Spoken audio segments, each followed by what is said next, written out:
కాంగ్రెస్ గవర్నమెంట్లో మీరెవరు భయపడే అవసరం లేదు నేను చెప్తా ఉన్నా.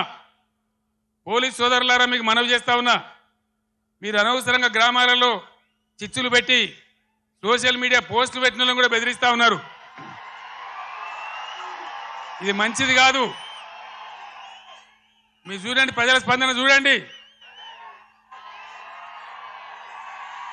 నేను అడుగుతా ఉన్నా, మీకు పోలీసులకు రాజకీయాలు ఎందుకండి? ఏమక్కర్నాయి మీకు రాజకీయాలు? ఇలా ఎవరికి అధికారం శాశ్వతం? మేము 10 ఏళ్ళు ఉన్నాం ప్రభుత్వంలో, మా మీద కూడా కొన్ని కుక్కలు మొరిగినా కానీ ఏమని పాపాన పడిపోతాడన్నాం, కానీ మేము ఈ దౌర్జన్యాలు చేయలే. మేము ఉన్ననాడు కనుక పోలీసులు ఇయ్యాల చేసే దౌర్జన్యాలు పోలీసుతో చేయిస్తే ఈ కాంగ్రెస్ వాడు ఒక్కడు మిగులునా అసలు ఈ రాష్ట్రంలో?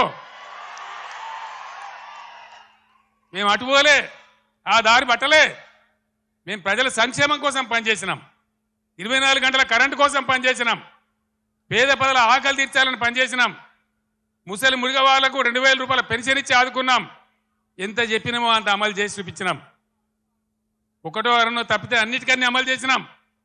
1,70,000 మంది విద్యార్థులకు ఉద్యోగాలు కల్పించినాం.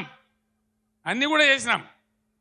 ఈ వీడియో నచ్చితే లైక్ చేయండి, షేర్ చేయండి, సబ్స్క్రైబ్ చేయడం మాత్రం మర్చిపోకండి.